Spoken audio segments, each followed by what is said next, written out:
Hello, everyone. This is Talaya Dendy, the host of Navigating Cancer Together, the show that has something for everyone facing cancer.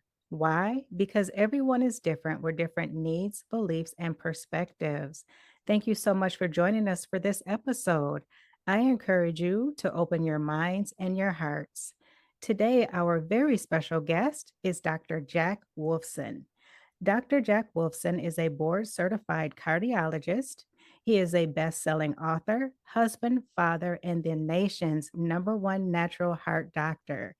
For 20 plus years, over a million people have experienced his transformational, powerful strategies originating from his Scottsdale, Arizona practice. He is one of America's top functional medicine doctors and is a 5 time winner of the Natural Choice Awards as a holistic MD. His Amazon number one best-selling book is The Paleo Cardiologist: The Natural Way to Heart Health. Dr. Wolfson is against big pharma driven medical systems. He's replaced the traditional standard of care with eating well, living well, and thinking well. He is my kind of doctor. Thank you, Dr. Wolfson, for joining us today and welcome. Thank you so much, Talaya. It's a pleasure to be on, and thank you again for the wonderful intro. I appreciate it. My pleasure. Well deserved. So, Dr. Wolfson, please share what led you to specialize in cardiology and why are you known as the natural heart health doctor? So, my father was a cardiologist. So, I like to say that I was indoctrinated or heard the message of conventional cardiology when I was in the womb. So my father was talking to my mother, of course, and to his partners and friends about heart, related things. So it's like I heard that, of course, again, all my way through and as a child. And as I grew older, I wanted to be just like my father and become a cardiologist. And that's exactly what I would do. I went through 10 years of medical training. And then I joined the biggest group in the state of Arizona as a hospital-based cardiologist. So my career was really taking off at that point, at the age of 31. And unfortunately for my father, he was sick and dying of a Parkinson's-like illness. And he would eventually be diagnosed at the Mayo Clinic with progressive supranuclear palsy, which is similar to Parkinson's. And the Mayo Clinic says, we've got no idea what causes this, and we've got no treatments for this. And then, unfortunately for y'all, your father will be, dead on average in 3 years. And simultaneously and serendipitously, I met the woman who met this young woman, and she is a doctor of chiropractic, and she tells me all the reasons why my father is sick and dying of this strange neurologic illness. So the Mayo Clinic has no idea. The 29-year-old chiropractor has all the reasons why. I listened to what she had to say, changed my entire life around, changed my medical practice around, and we would get married and now are married 18 years, and we've got 4 incredible children that we raise in a very holistic and healthy fashion. And, one thing is that all the reasons why my father was sick from this, brain-based disease are all the same reasons why people get cardiovascular disease, which are all the same reasons that people get cancer. So when you remove the cause of these, that's how the body can heal. That's how the cures happen. Wonderful. Thank you so much for sharing that inspiring story. I liked all of the different things wrapped into it. You got the information, education that you needed. You also found love. So that's an amazing story. Dr. Wolfson, how have you helped your patients transform their health and their lives? Well, I think it's been, really tremendous. And I tried to make inroads inside of the biggest medical practice again in Arizona. And I was there for 10 years and I would leave in 2012. But I tried from that model, to be able to help people. But unfortunately, the pharmaceutical-driven model really doesn't allow for that. It's very quick office visits. There's not much time for conversations about what causes high blood pressure or AFib or cancer or anything else like that. There's just time for testing and for pharmaceuticals and other therapeutics. So clearly that's not the answer to the problem. And ultimately what we have to do is just continue focusing on the cause of what causes people to get sick. But so when I started my own practice and natural heart doctor in 2012, I help people just by telling them the truth of why they're sick and then giving them the education, but then also the support. and the accountability to say, okay, well, let's really work on this together and keep the conversation going. And then the community aspect of what we offer as well. And I think that's very important to support people through their, health journey. Yes, community is very important. And I want to touch on something that you mentioned, Dr. Wolfson, and that is the 15-minute visit. I remember sitting on a panel with a doctor and we were talking about, just cancer in general. And I had mentioned from a patient perspective how like 15 minutes just wasn't enough. And he basically was like, well, that's just the way it is. There's nothing we can do about that. Can you please share how you've been able to override that 15-minute practice in the work that you do? Yeah, well, one thing is that the doctors really don't have anything else to offer. So they don't need any more time than the 15 minutes. Because if someone comes in, well, your cholesterol's high, well, here's your cholesterol drug. That took 5 seconds, right? Your blood pressure's high, here's your blood pressure drugs. That took 5 seconds. This is your cancer, and here's the, slurry of chemotherapy, radiation, and surgeries you're going to get.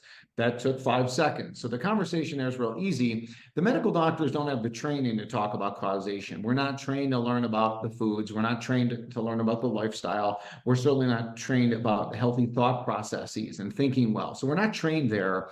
So therefore, the majority of docs don't need more time. But if you are trying to teach your people about what foods to eat, what not to eat, how to live, how to, avoid environmental toxins and pollutants and chemicals, how all the different things involved in thinking well. What are the most advanced testing that we could really do? What about evidence-based supplements? What about biohacking strategies, such as, sauna, red light therapy, IV therapy, cold plunge, all these different things that we could do. Those conversations take a long time. So that's all just part of the educational process. But it was a beautiful awakening for me. It was a beautiful epiphany moment for me, personally, for my health journey. Because, this woman who would become my wife, she's like, if you want to, be different than your dad, you better change your lifestyle. And I said, I don't want to die at 63. People are dying way too young in this country. The life expectancy in this country is the lowest of the industrialized countries. Men and women are dying in their, mid to late 70s, and we have not improved on that significantly over many years. And it's unfortunate. I mean, and many of those last years are spent in the hospital, in and out of hospitals, chronic illness, chronic disease, in your world, realm of cancer, and mine of heart disease. Those last, several years, if you even get that, for a lot of people, are not quality. And in general too, is that we should kind of tell people the truth. I mean, doctors also kind of, obfuscate the truth. They don't tell people, again, like, hey, listen, if you want me to go for chemotherapy, well, what's the evidence that it works, and how much longer will I live, from this? Oh, well, you probably get an extra couple of months. And I'm like, well, okay, then I'm not doing that. I'm sorry. You want to tell me I get some extra years? Okay, well, then we can have a conversation. I'm not totally against pharma, but I want data. And if you want me to do something, radiation, surgery, chemotherapy, I want to know, okay, what happens if I do it? What happens if I don't? Give me some real world, information. Oh, wonderful points. Great points. Dr. Wilson, to your points, you have written a book, The Paleo Cardiologist, The Natural Way to Heart Health. What can readers expect to gain from reading your book? Well, the book, I mean, really, I think it's about the paleo. First of all, we talk a lot about the problems in the medical system, but we also talk a lot about, the causes of coronary artery disease, more which eventually is developed into this philosophy that we call the 100-year heart method of eat well, live well, think well. That's really what our strategy is. And the more people follow that, the better off their health is going to be. We talk about holistic dentistry in the book. We talk about chiropractic care in the book. We talk about testing, supplements, biohacking. So we talk about that. A couple things that, that I kind of advanced on, I guess, if you will, or changed my mind. In the book, I tell people to avoid coffee. If they drink coffee, make sure it's organic. I've kind of gone back, certainly, to say that I do love coffee. I think coffee is medicinal, especially when done with the good stuff. Big fan of that. And the other thing that I don't talk much about in the book is mold. Living in a water damaged building, leading to mold and or bacteria exposure. And I've learned a lot over the last 7 years about mold and water damaged building. And I'm telling you right now, it causes heart disease, brain disease, cancer, destroys the immune system, leading to brain, heart, and cancer. Living in a water damaged building, it's written in the Hebrew Bible 3,500 years ago by Moses in the book of Leviticus. Mold in a home is very, very, very deadly, which is what the mold wants. The mold wants to survive. Like, I don't want to anthropomorphize this, concept too much, but it's just mold is just, it's a living, breathing organism that has protection, and that protection that it releases is very injurious to our health. So people really need to take a good survey of their personal environment. Dr. Wolfson, mold is not always visible. So, what are some symptoms that people may experience if they don't see the mold in their homes? Maybe it's in the wall somewhere or something like Yeah, that. Can you please share some of the great question. symptoms? Great question. So the symptoms truly, Talaya, can be anything, can be totally anything, but very often women experience brain fog, weight gain, skin issues, and more commonly, the women are more symptomatic. Low energy, fatigue, maybe fertility issues, but ultimately cancer, heart disease, brain disease, you name it. Multiple sclerosis, I think, is a famous thing that is from mold exposure. So regarding the symptoms, it could truly be anything. Gastrointestinal, very often. Nausea, vomiting, diarrhea, constipation, abdominal pain, irritable bowel syndrome, things like that. Okay. And then from a testing standpoint, there's really a couple things you could do. One, you could test your house, which is always really good. And I recommend what's called the number 8 Swiffer test. We have that on our website that we sell. And then, of course, we go over the results. And the other thing you can do is you can test your own urine.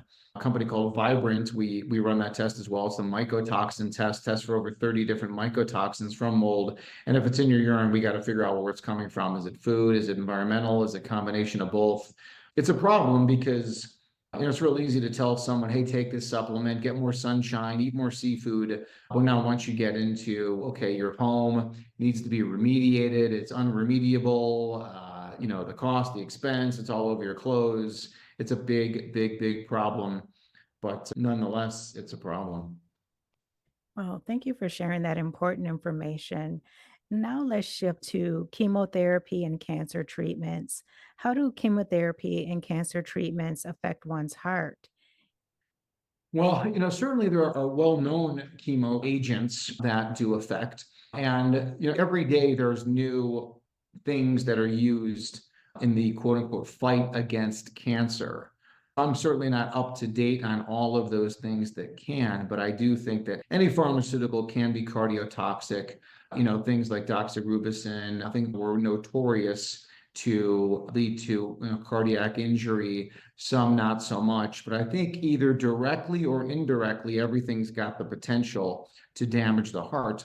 Really just starting on how a chemo agent can impact the gut microbiome. And if you damage the gut microbiome, you're going to have problems from that, including cardiovascular disease. So I think ultimately it's really a matter of, okay, does this chemo agent, does it work?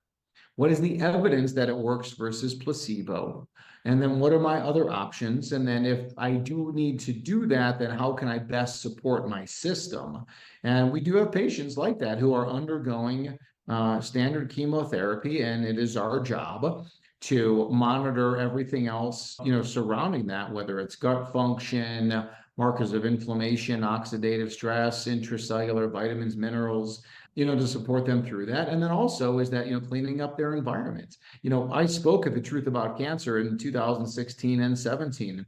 And Ty Bollinger and his wife, the founders of that event, then they asked me to speak. And I said, okay, why do you want me to speak? I'm a cardiologist. And they said, well, they all have cardiac issues. And I stood there up on stage and I said to Leah, I said, you cannot get healthy in the same environment where you got sick. So you have to change up your environment. Now, does that mean moving? Should you move to Costa Rica or South Caribbean or Northeastern Africa, where we're all from? Should you move there? Well, that would be the number one health strategy, to move to an equatorial location. But you have to change up your environment. Maybe it's a change of a house. Again, like you live 30 minutes north of, Minneapolis, and you're like, okay, I love it here. I don't want to leave here. Okay. I think that's a bad move. No insult to the great people, to the great people of Minnesota and my hometown of Chicago. But it's just not a healthy place to live. But if you're going to stay there, you have to live in the healthiest home possible. You have to get good quality sleep, and you have to get good, quality. The more time we spend outside, the longer we live. If I'm thinking, if I want to beat cancer, I am living outside. I'm living outside with my solar panel in the sun, right? My skin. People with darker skin, they need more sun than us white guys. And you just don't get that in the majority of places where people live. Boston, New York, Portland, Seattle, Milwaukee, St. Louis, on and on and on. You just don't. Canada, you just don't. And that's why the further away you are from the equator, the more sickness there is. And but again, these are tough decisions. But if you want the answers, if you're like, why do I have cancer? It's real simple.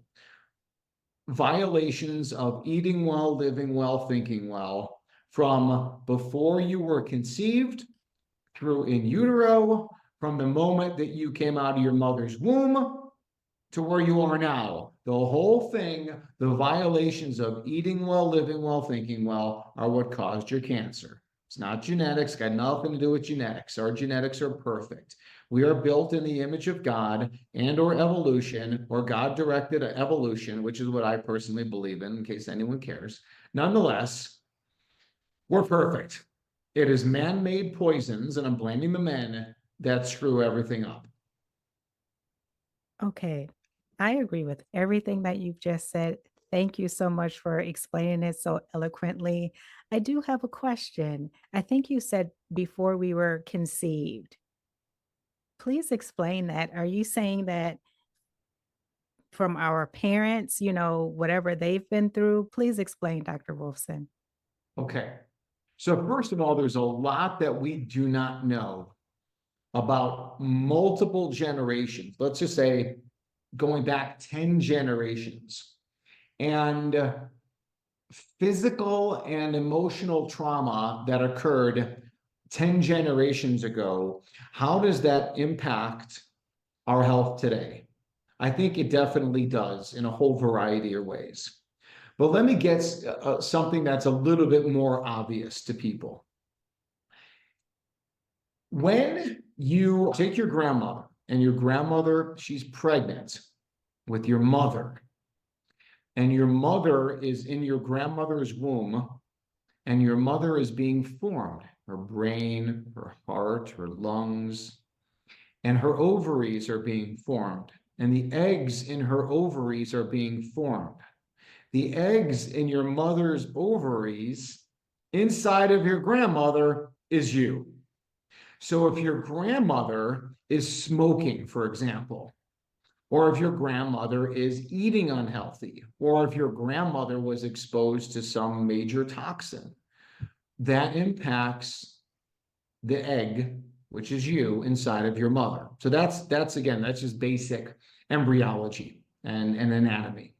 But ultimately, before your mother, and now your mother lives this entire life, and whatever she is exposed to also impacts the egg and the quality of the egg, not the genetics necessarily, but the epigenetics, how the outside world and inside world interact with your genome. And that creates proteins and health, essentially. So that's where it goes back to. There's a lot of different factors associated with that. I mean, we do know that people who, mother and father, smoked before they were pregnant have a higher risk of everything. So, we're learning more and more data, but it's clearly, and obviously there's not a lot we could do about it. Like, okay, great, great information. So, my grandmother smoked. Now what do I do? Right. But it helps people to understand that this is why you're in the situation you're in, and then these are the steps to get out of it. And then, of course, it makes us much more militant about, you getting on to a podcast like this and talking to people like me and having these conversations, because this is how we can teach our children and our grandchildren about what we do. Like, I mean, I have a 17-year-old, a 12-year-old, a 6-year-old, and 3-year-old, and they are absolutely brainwashed into the health model.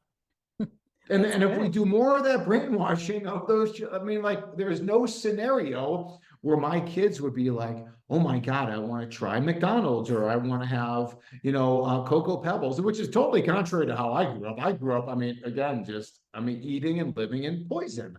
And when I met my wife and she opened up my eyes and she says, yeah, if you don't want to die, then you're going to change. I'm like, well, I don't want to die.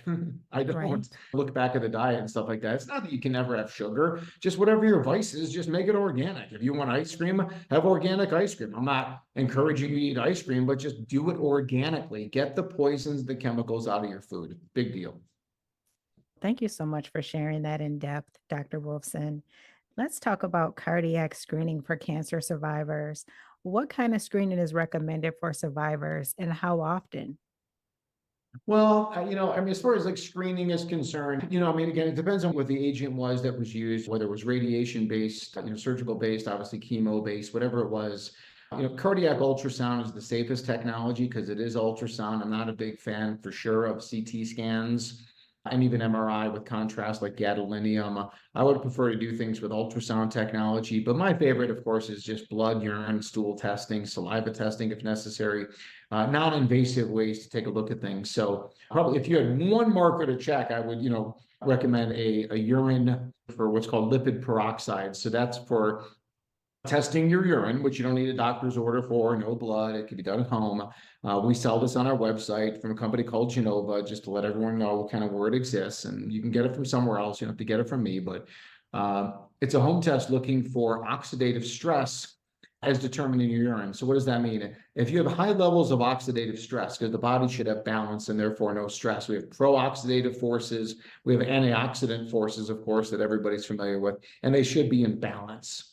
If they're out of balance, it'll show up in the testing, and then you can do further testing to figure out where the imbalance is from and then work to fix that. But if it's one test, it's that. I'm not a fan at all of standard cholesterol testing, total cholesterol, LDLs, HDL. That testing is worthless. I'm much more interested in inflammation, oxidative stress. There's many other advanced markers, but those are just a few of the names. Okay. And Dr. Wolfson, if a cancer patient has to have a number of CT scans, MRIs, that kind of thing, are there ways that they can detox their bodies after? Yeah, that's a great question. So, focusing on eating well, living well, thinking well is always going to be good for pre, during and post scans. And don't forget, you can always ask for second opinions. This is not 1970s my way or the highway. Physicians, it's a partnership. It's not a dictatorship. It's a partnership. And if a doctor's not willing to be your partner, then you need to find, a new physician Mhm. to partner with. But to answer your question, I love the idea of just packing yourself full of seafood all the time, free range grass fed meats, specifically bison.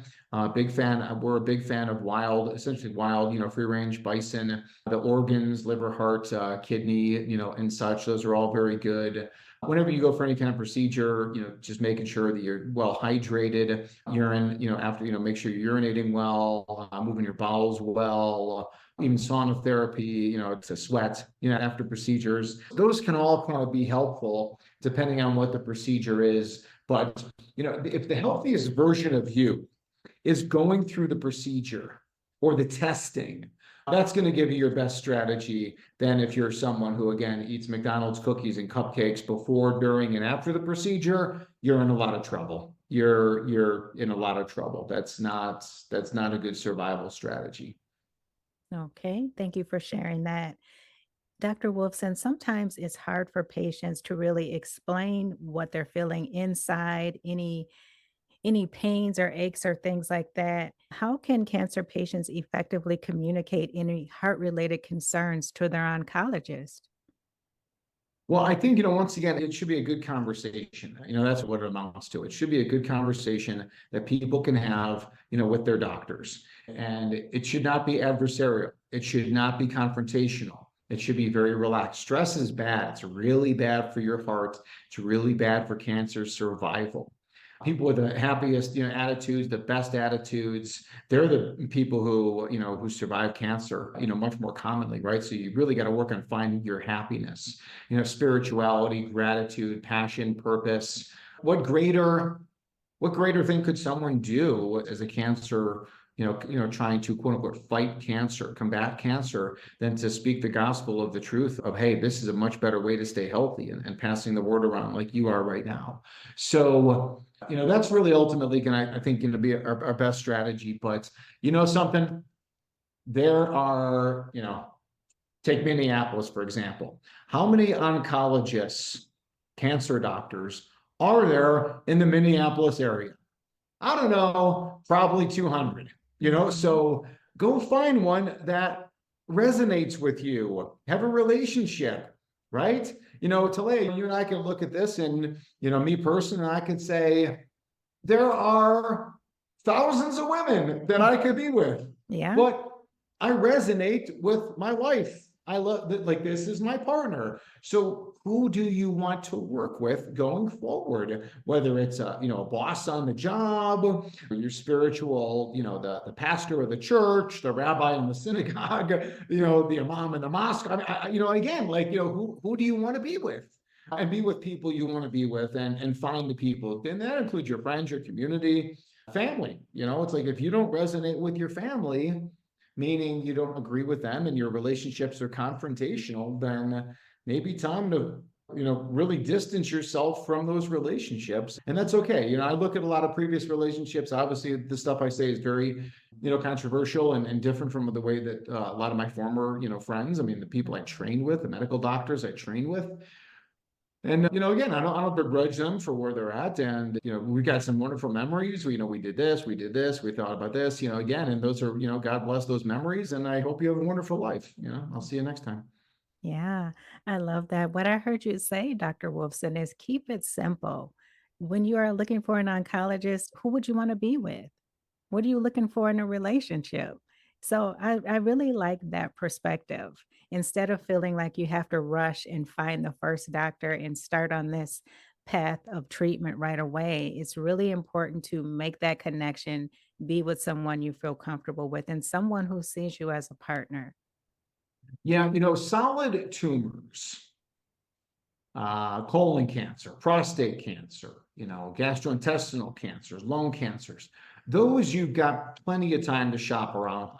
Now, there are certain forms of cancers, like an acute leukemia or something like that, where, again, you need urgent, days, counts, on that in theory. But even then, if you're so sick where days matter, it's not a good prognosis. It's obviously not, but it really should be the opportunity to work with people who you want to work with. But I'm not saying it's going to be easy, right? Because No, they are takes fully time. trained and indoctrinated in this particular area. But there are some wonderful holistic cancer practitioners in the United States, outside of the United States, people in Mexico, Germany, South America, Central America, Asia. There are people to communicate with. And I don't know, Talaya, if you've got any kind of resources Mhm. for your followers in that area. But whether it's cardiac, brain, it's real simple to get a second opinion. My father Mhm. taught me that, many years ago. Say you're thinking about your car or painting Yes. your house, like, right? Or, I mean, Yeah.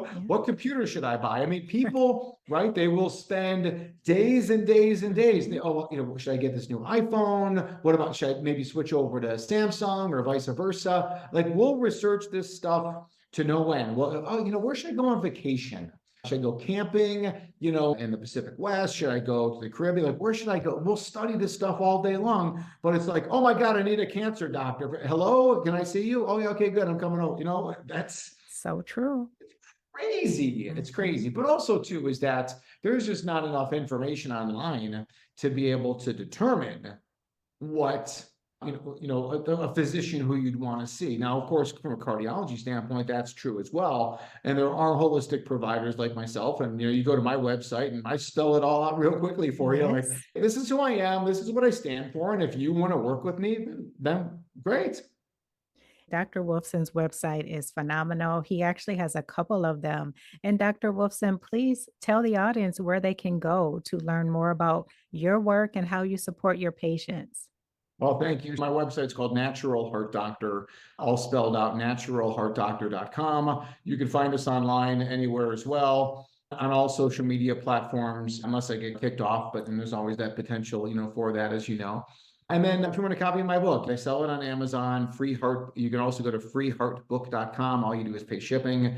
And then if you're interested in some of the best coffee in the world, cardiologycoffee.com, also on Amazon as well. Our coffee, it's tested for mold mycotoxins. It's also tested for glyphosate and has neither one of those. We get it from a single source in Honduras. It was started and is a women's co-op. So it was started in 1993 by Honduran women looking to empower themselves. And it exists today. It's a much bigger operation than it was then. They started with 2 acres. Now it's about 75 acres. Wow. And then we donate 5% of all proceeds, not profits, but proceeds. There's not a lot of profit in the coffee industry, but all proceeds goes to a group called Friends of Honduran Children. So we donate the money to that organization, and they're working on organic farming and living practices for the children of Honduras, which is very exciting. Nice. And I will have all of Dr. Wolfson's website, social media in the listen notes for this episode. So please feel free to check him out. Dr. Wolfson, you have been talking about this during our whole conversation, but I'm going to ask this question anyway. What is medical freedom and where do you stand on it? And I'm asking because a lot of people have not heard those words, medical freedom. So, freedom, obviously, everybody knows, thinks they know what freedom means. Okay. And you, my assumption, right, is that you come from some closer African American lineage, certainly than I do. Mhm. Freedom is a big deal. Like, people have fought for their freedom, and we should be, it is our God-given right to be free people, life, liberty, and the pursuit of happiness. What does that mean? It means get the government out of my way. If I want to have chemotherapy or I don't, that's my choice. If I want to take pharmaceuticals, it's my choice. If I want to, if somebody wants to inject their child with chemicals, that's up to them. I'm personally against it. I wish they wouldn't, but I'm a freedom guy. If you want to poison your children, that's up to you. I don't. So, that being said, medical freedom is about just, shopping around, having the choices of what we want to do. You can't force me to do a procedure or take a drug that I don't want to take. And I think the other thing too is that the freedom to have these conversations, Yes. restricting freedom of speech, not only is it against the founding fathers of the Constitution, the freedom of speech. Again, it's a God-given right of freedom of speech, and we should be able to say whatever we want on whatever platform we want. But there's a lot of nuance and a lot of debate and a lot of what ifs. Well, again, should you be allowed to go into a crowded theater and yell fire and stuff like that? Again, there's a lot of areas of debate in there, but I'm always about, hey, listen, you do you, I'll do me. In theory, again, as long as what you do doesn't affect me, but even that, again, it gets into, this kind of gray zone very quickly and all these different issues. So I don't know, but at the very least, the freedom of speech, I think is certainly paramount, where we can all share our opinions, our thoughts on all different platforms. I think that should be what's allowed. Now, then again, I do believe that, Facebook, for example, is a private entity. Should they be allowed to control the speech that's there? Again, these are pretty big issues and pretty big things They of are. where to get. But let me just say, yeah, I'm definitely a supporter of freedom. Yeah, I agree. I love that. And I would like to encourage everyone listening to tap into their medical freedom. Explore, learn about what's out there. Go check out Dr. Wolfson's website. He has so much very helpful information. He has so many testimonials of people that he's helped. So if you have questions, as you can tell from our conversation, he's very approachable, very open minded. So please don't sit there and feel like your hands are tied. There are people like Dr. Wolfson who are out there waiting and willing to support you and answer any questions and help you tap into your medical freedom.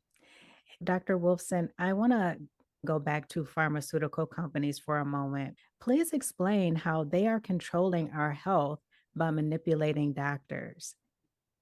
Yeah, ultimately, the pharmaceutical cartel.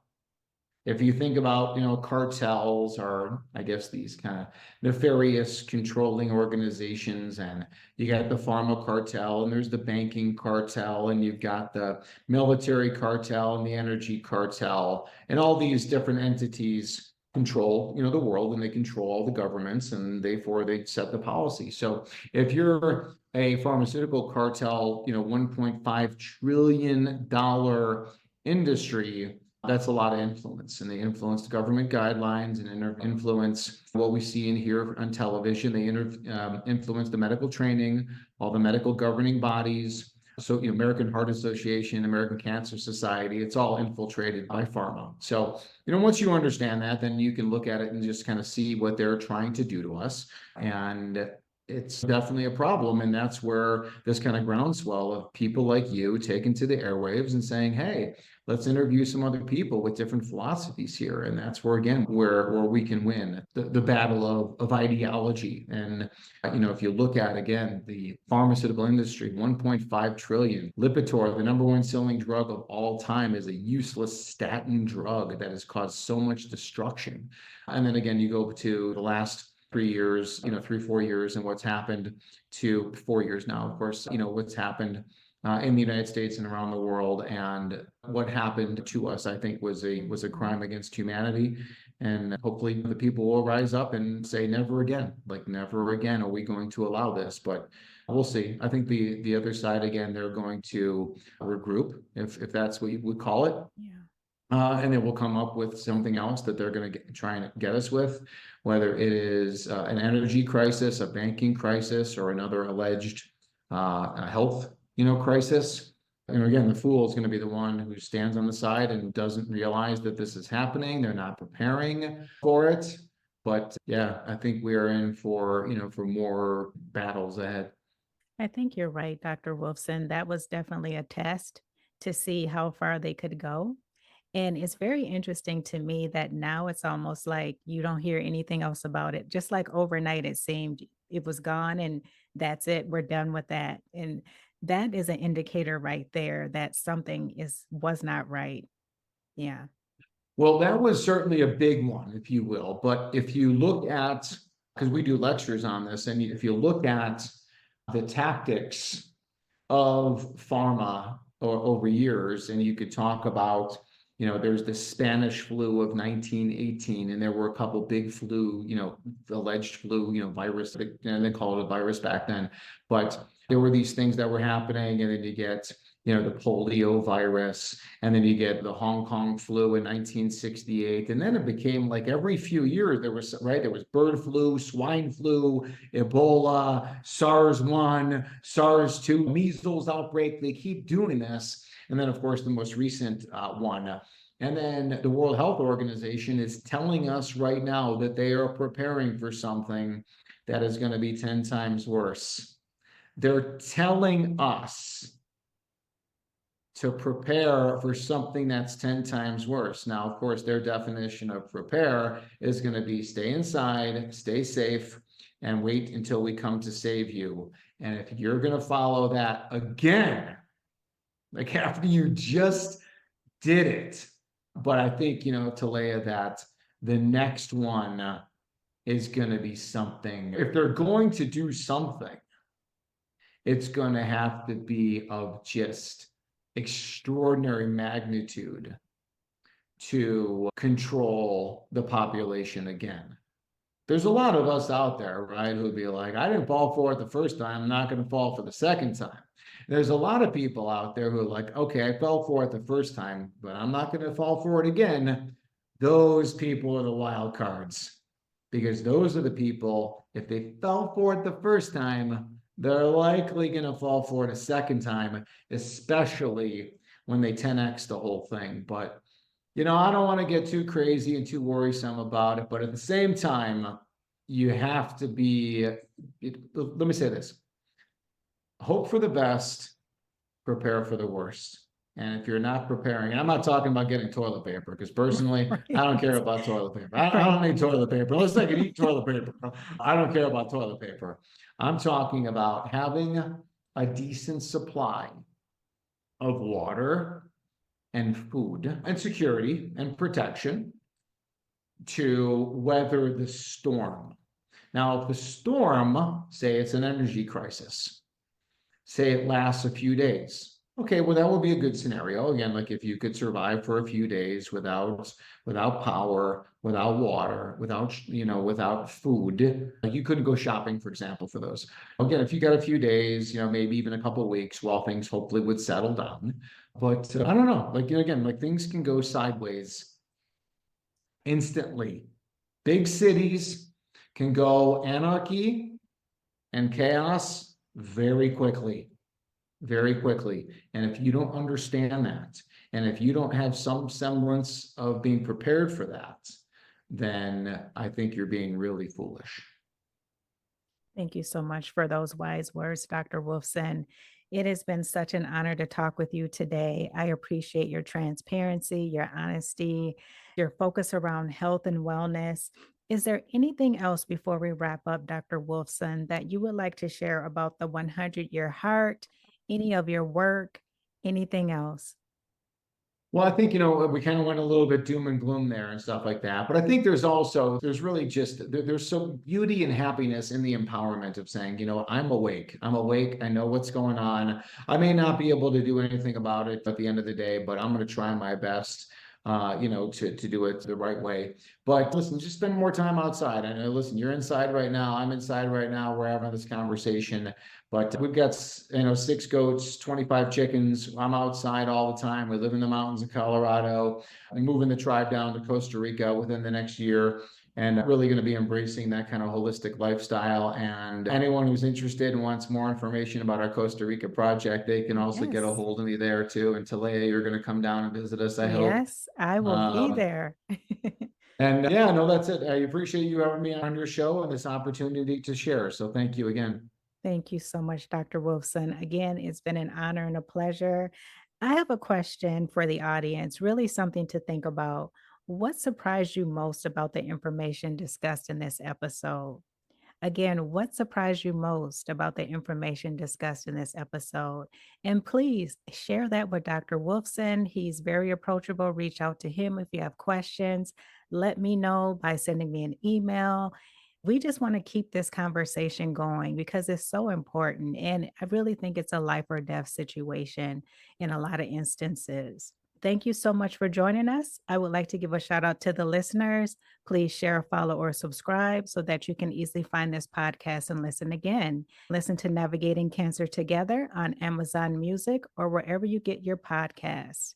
And please, if you are struggling with a cancer diagnosis, you're not sure which way to turn, you're under a lot of stress and pressure, get your free guided meditation. And you can get that at ontheotherside.life/guided meditation. That is it for this Wednesday. And until next time, let's keep navigating cancer together. Take care. Thanks for listening to this episode of Navigating Cancer Together. I hope you found it helpful. Please be sure to subscribe, share, and tell your friends and family about it. For notes from the show and previous episodes, visit ontheotherside.life and check out the podcast section. I would love it if you join me for the next episode. Talk to you soon.